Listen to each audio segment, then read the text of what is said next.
Council Resolution 110, a resolution appointing members to the Planning Advisory Committee to assist in the development of Hoco by design, Howard County's next general plan.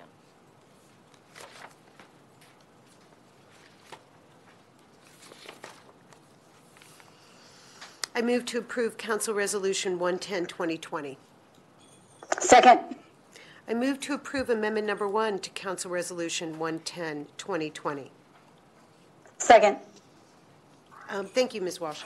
Amendment Number 1 adds, as it says here, recitals to the resolution imploring that additional school system representatives be added to the Planning Advisory Committee.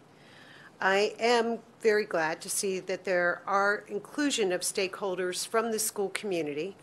We know that the administration has added Vicki Catrinio to the committee and a representative of the HCEA. I do believe, though, that there needs to be a strong emphasis on integrating school capacity planning into the general plan. Apfo is not a strong enough tool, nor is it nearly enough to ensure sustainable growth in this county. Failure to plan for our schools while allowing continued residential development has led to overcrowding in almost every part of our county. This advisory committee has 5 members of the development community representing their interests. I'm simply asking through this amendment to this resolution that the school community be granted equal representation. We appreciate the county executive agreeing to appoint these additional representatives from the school community whom I just mentioned after our last work session. We also discussed, or I should say I have discussed with the county executive's office appointing a representative from the PTA of Howard County, PTAC, or a parent leader from the group of advocates who successfully argued to strengthen the Apfo rules 3 years ago. Such an appointment would provide a better balance to this commission.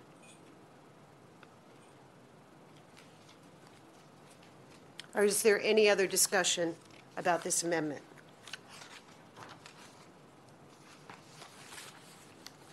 Chair Young, I was hoping that your introduction there would end with some agreement by or some agreement that you had reached with the executive as to that last appointment of a person from PTAC or otherwise involved in the last Apfo exercise.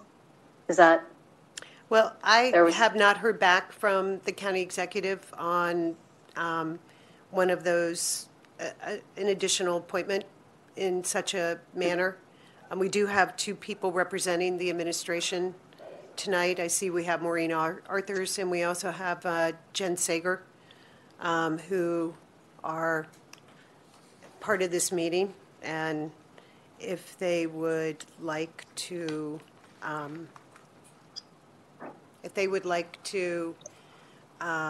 join in, or if they have permission to let us know that additional people can be appointed or that the administration is willing to do so, that would be wonderful.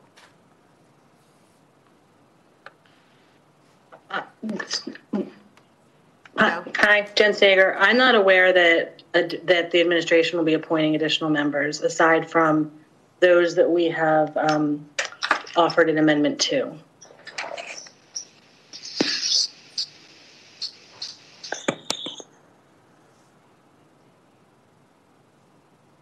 And I guess we're not going to hear from Ms. Arthurs.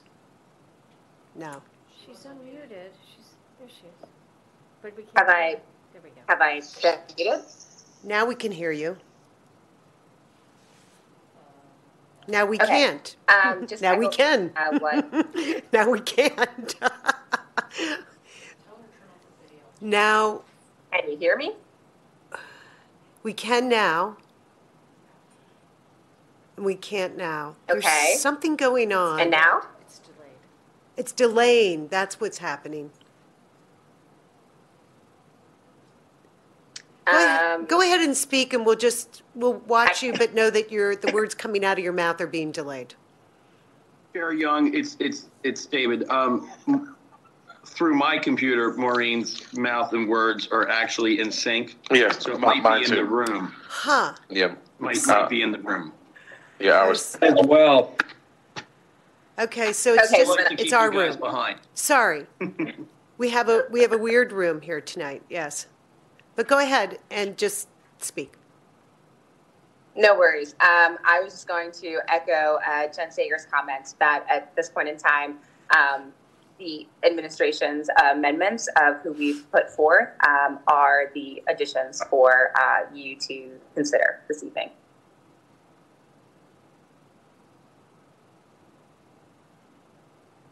I'm not sure if that was heard. Okay, no, we heard you. We're just digesting it. Because Ms. Walsh has a number of amendments that I think she was contemplating not putting forth if the administration was willing to put one more person on the commission to represent the parent groups. To my knowledge, I at least have not received those amendments from Councilmember Walsh at this point in time. I will check my emails. Mr. Youngman, you've had your hand up, so I'll call on you, and then Ms. Walsh, if you want to identify those amendments, that would be great. Thank you, Chair Young. I think I said this in the work session, that we're throwing 5 development community people into a bucket like they all represent the same interests. There is one single person that does commercial development. There is one single person that does some commercial development and apartments.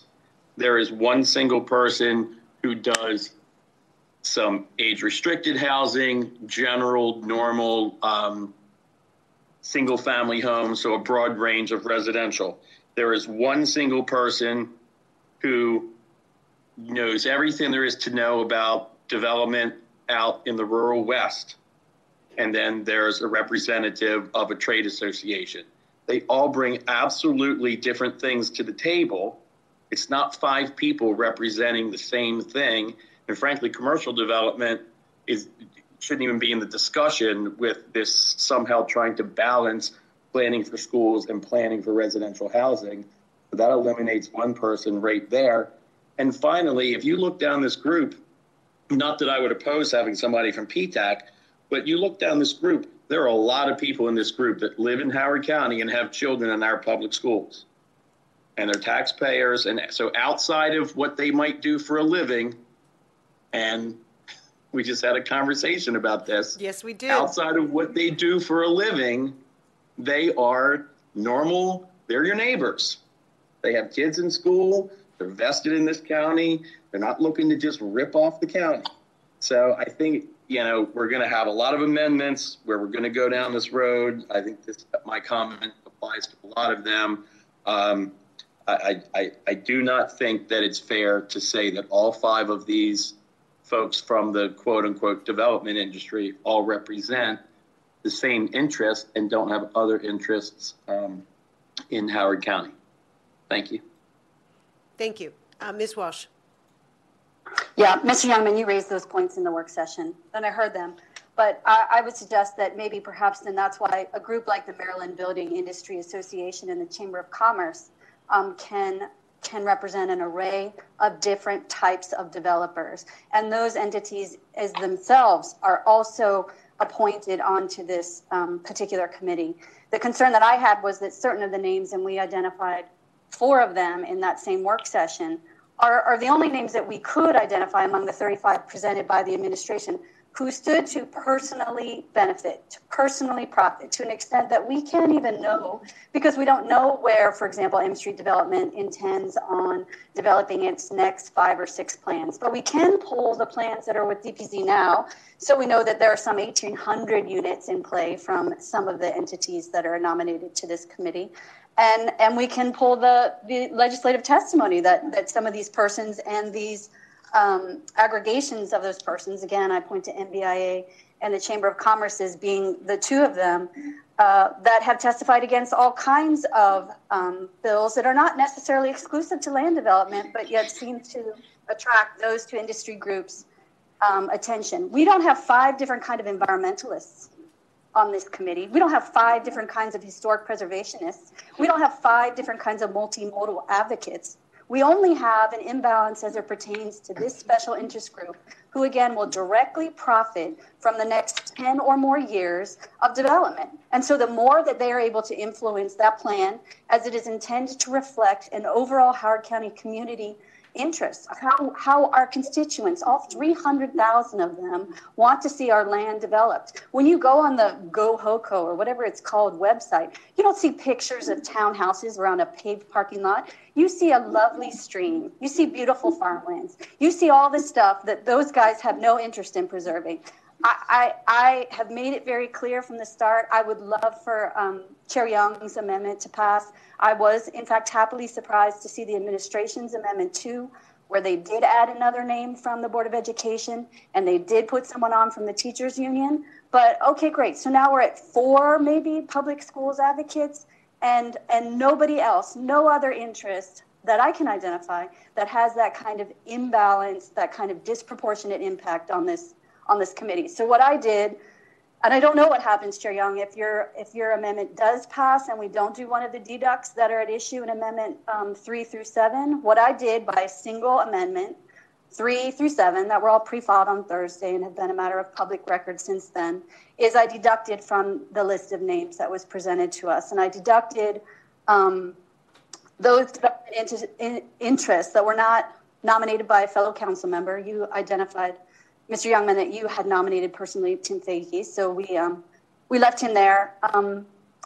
And we did also add to that list Joel Gallahue, who we were having a hard time figuring out whose interest he was representing. This council may remember he testified before us in the Robinson Overlook case and presented student yield numbers that were significantly lower than the school presented initially, and even more significantly lower than the numbers that the school or that the administration presented once we challenged them on that. So I have concerns about Mr. Gallahue as well. But again, my aim in looking at this list and trying to get more council control over this list was actually assembling a body that reflected more of the people that we represent across the board. By all the things that the administration said they were targeting, age, demography, geography, interests, but that's not the list we got.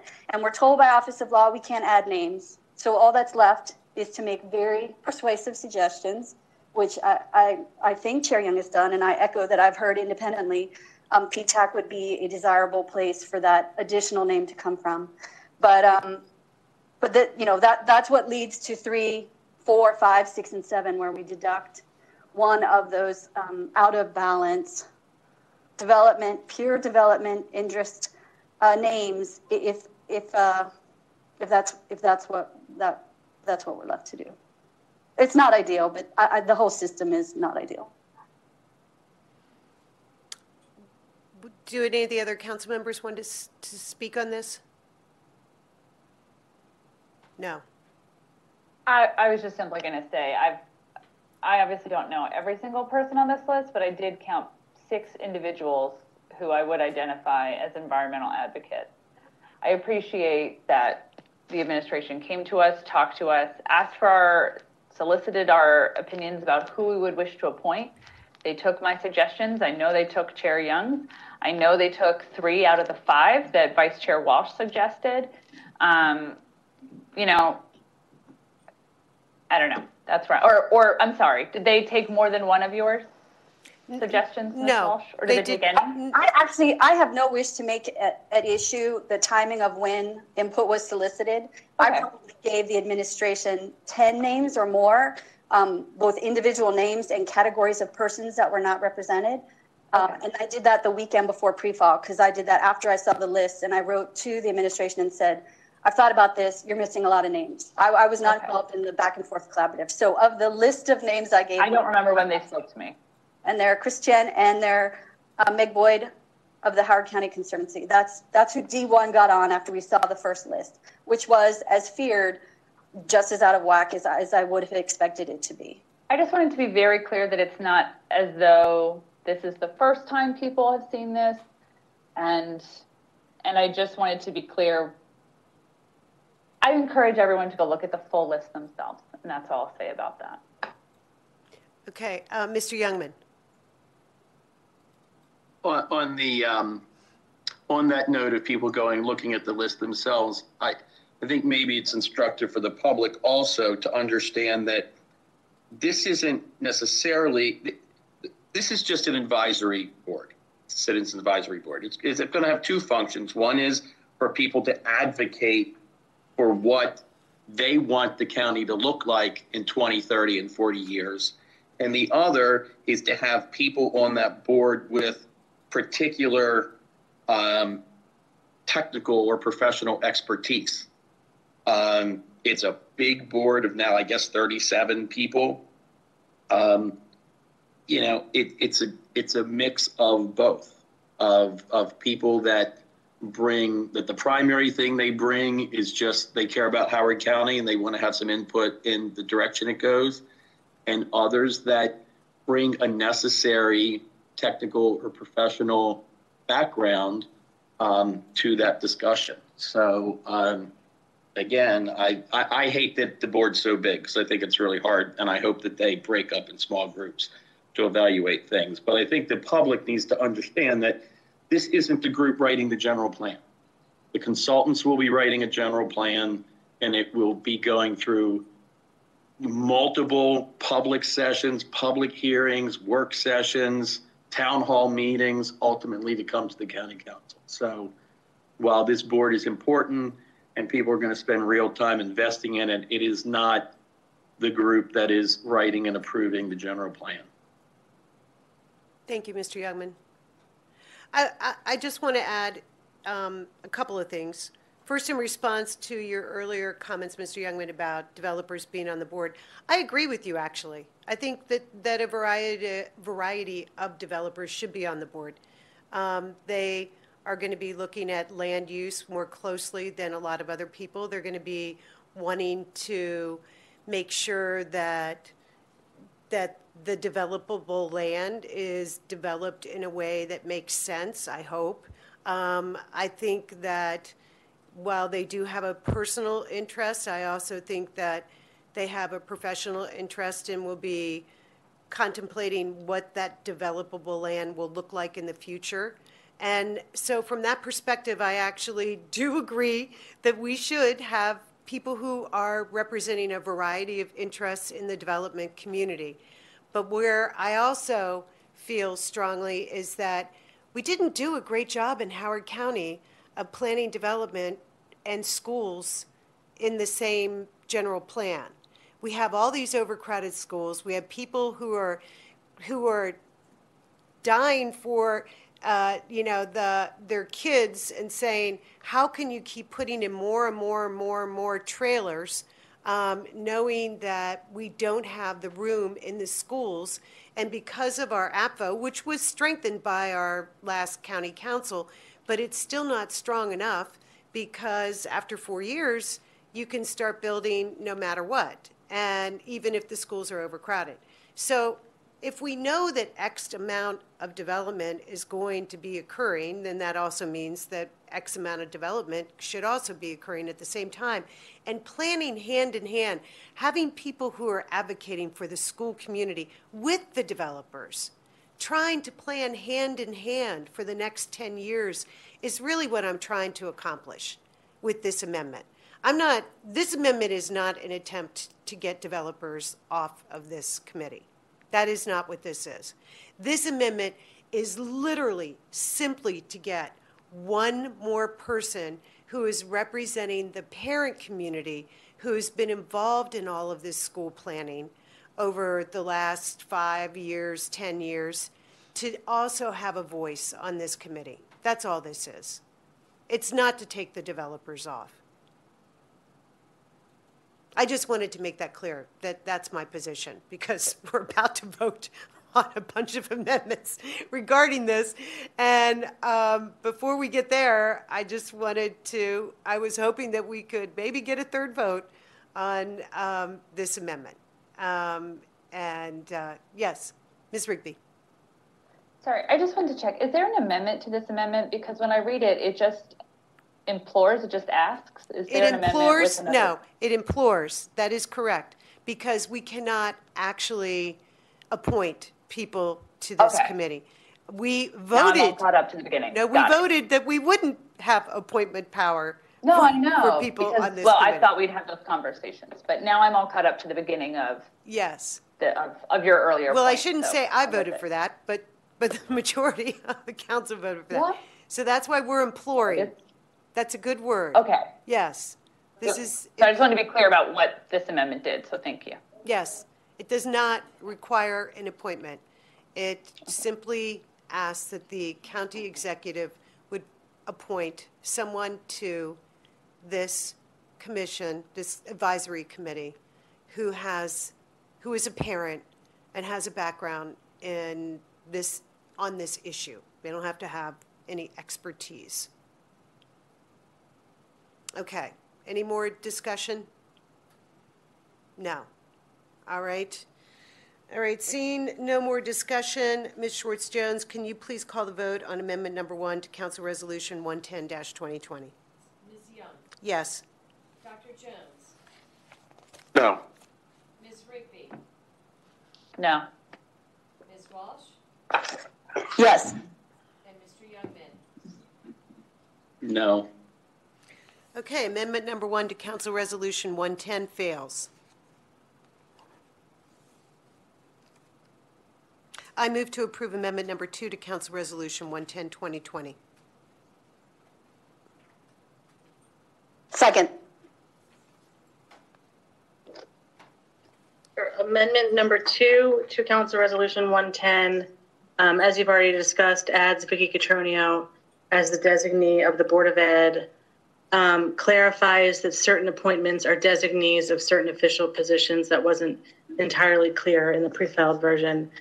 Adds that the Howard County Education Association shall designate a member, and then adds a note about designees and that the updated and current list shall be maintained on the general plan update website.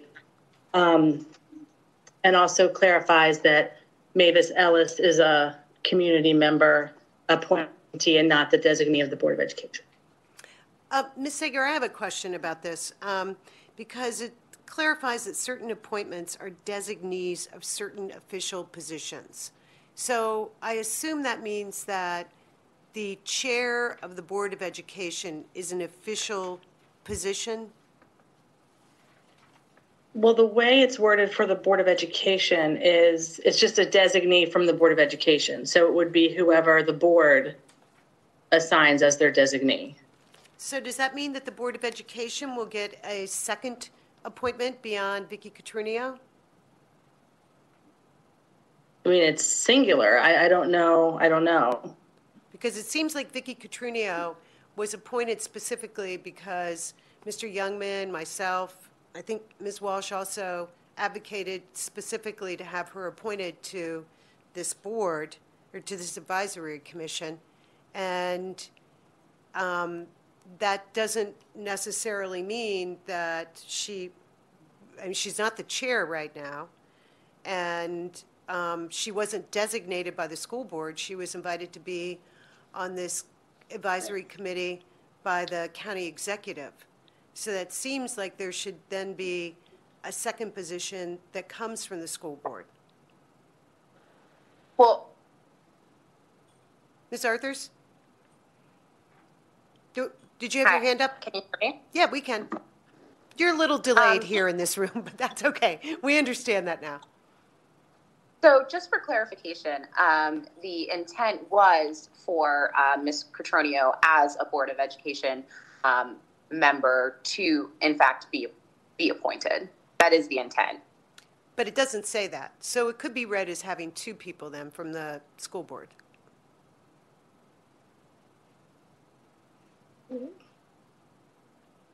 I'm just trying to find that fourth person. I'm looking for him or her. Mr. Youngman. Mr. Youngman? For what it's worth, I think Mrs. Catronio could resign from the Board of Ed tomorrow and would still be on this board advocating for school planning and whatnot. Not to speak for her, but it might not be necessary for us to go down the road of does she count as a board member or in these buckets. We kind of know what her expertise is, and I think that's what you're going to get, whether it's as a board member or not. No, I agree that As Ms. I have Catronio is an excellent thousands addition. of hours Yes. of conversations Right, about this. yes. Yes, no, and I recognize that she has specifically been named. I'm just trying to understand whether or not that means the school district or the school board could also appoint another designee. I don't know that I quite read it that way. I think I read it as one designee from the Howard County Board of Education, because the word designee is singular. Right, I understand that, but I don't see Ms. Catronio as the designee from the school board because she was added individually by the county executive. I thought at the behest of 3 of the council members.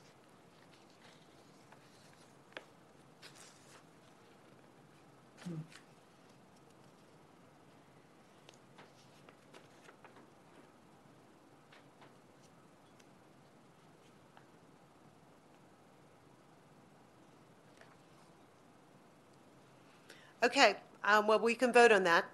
Well, is there any more discussion? I should ask first. No, seeing no more discussion.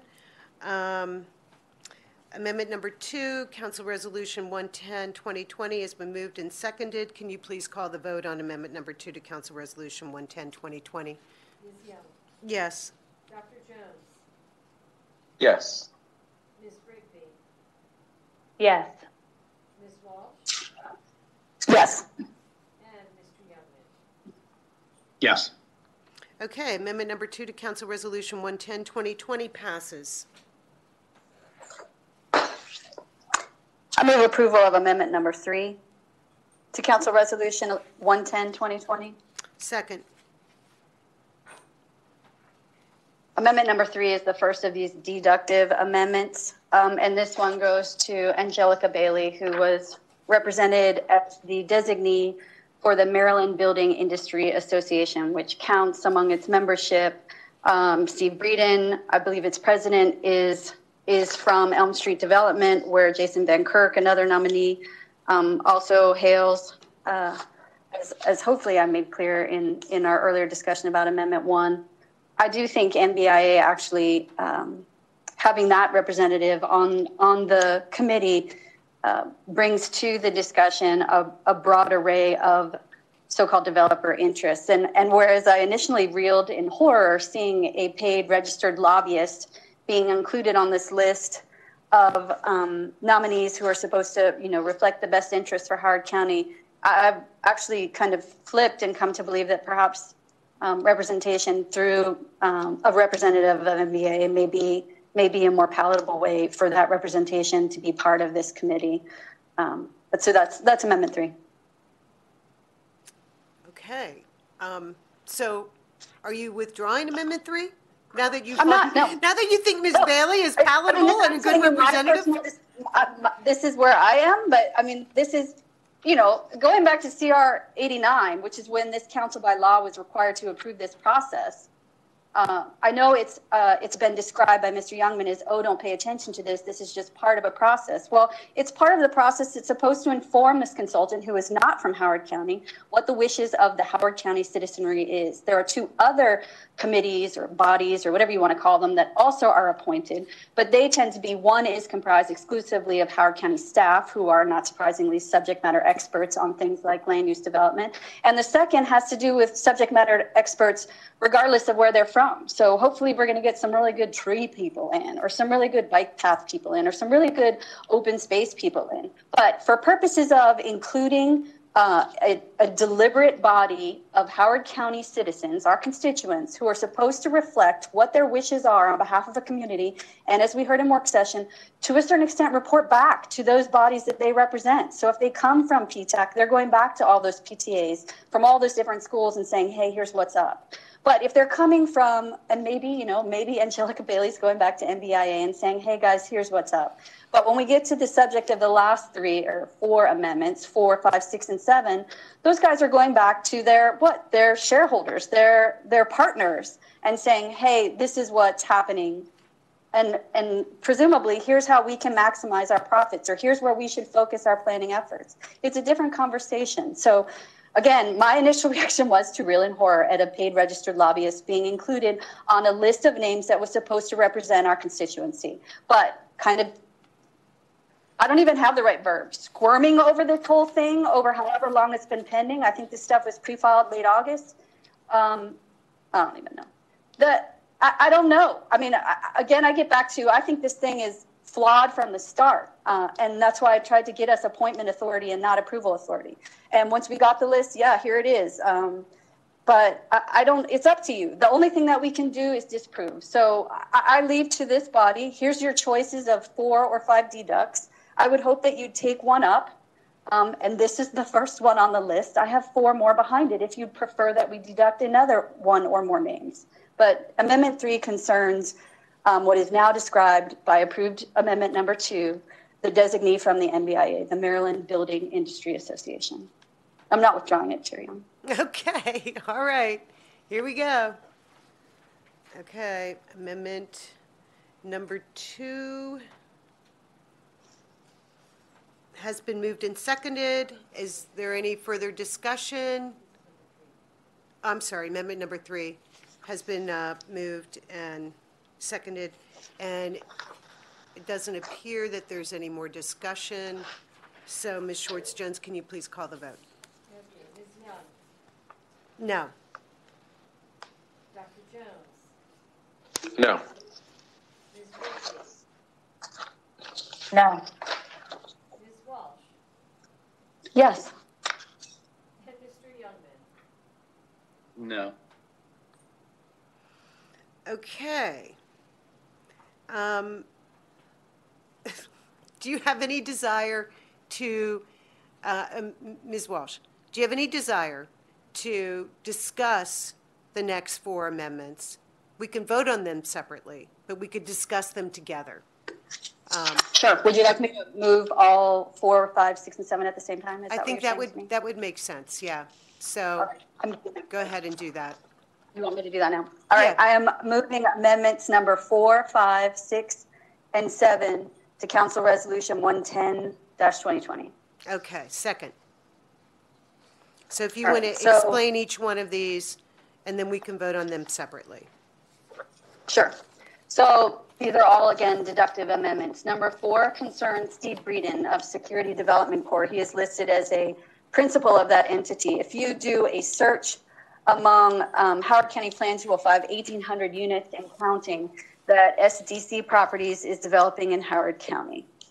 Number 5 concerns Mr. Joel Gallahue, who I mentioned as before, initially was described to us as someone involved in transportation and schools planning. We are having a hard time tracking down what he's current chief of long-range planning in Harford County and did do some work in Howard County.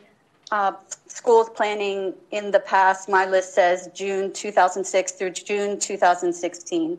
But he also is apparently doing some consulting work for developers. And as I mentioned, his estimation of student yields was quite a departure from the actual student yields that had been reported to us from the administration as recently as the Robinson Overlook project. Let me get my list up. Number 6 on the list is Cole Schnorr. He is, as Mr. Youngman has reminded us several times, with a commercial developer, Mannequin. And Mannequin boasts of its, let me get my notes right.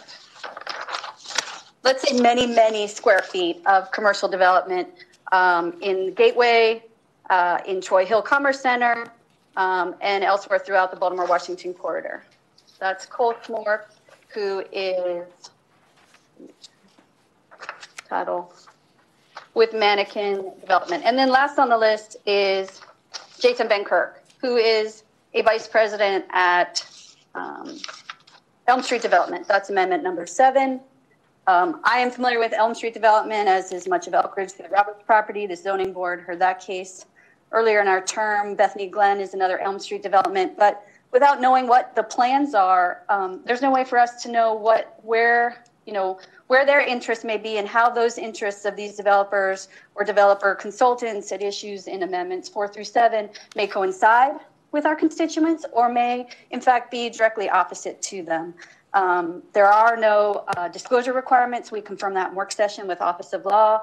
There is nothing that would preclude them for taking information, for trying to steer a conversation a certain way, and then benefiting handsomely from that. So each of these amendments individually would deduct the single name that is the subject of them, and bring the balance of developer interests down more in the line with some of these others that are purported to be represented in this list. Thank you, Chair Young. And thank you, Vice Chair Walsh. Is there any further discussion? Seeing none. Okay. Ms. Schwartz-Jones, can you please call the vote on Amendment Number 4 to Council Resolution 110, 2020? Okay, Ms. Young, No. Dr. Jones, No. Ms. Rigby, No. Ms. Walsh, Yes. Mr. Youngman. No. Okay, Council Resolution, or Amendment Number 4 to Council Resolution 110 fails. Ms. Schwartz-Jones, can you please call the vote on Amendment Number 5 to Council Resolution 110, 2020? Ms. Young, I got to figure out which person this one is. Yes. Dr. Jones, No. Ms. Rigby, No. Ms. Walsh, Yes. and Mr. Youngman.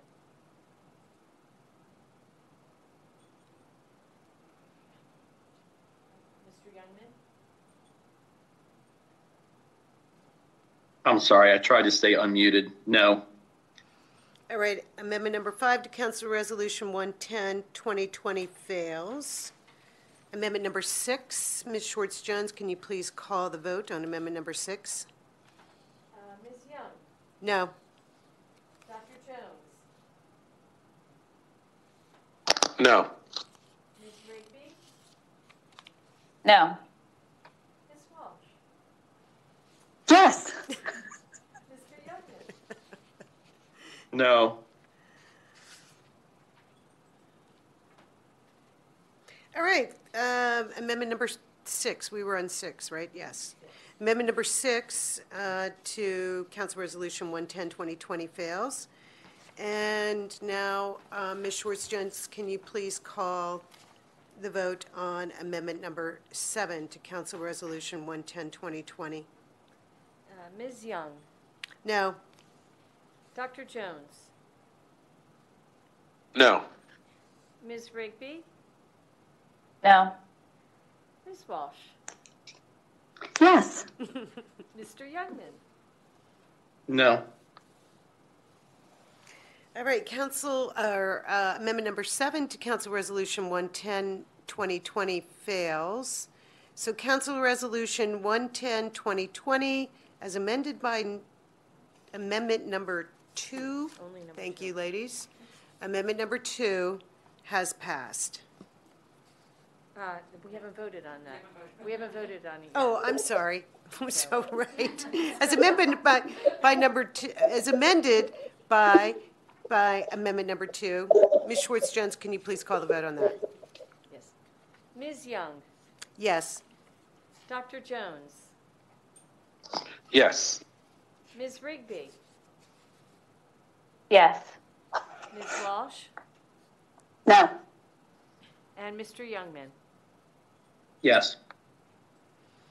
Okay, Council Resolution 110, 2020, as amended by Amendment Number 2, has passed. Thank you.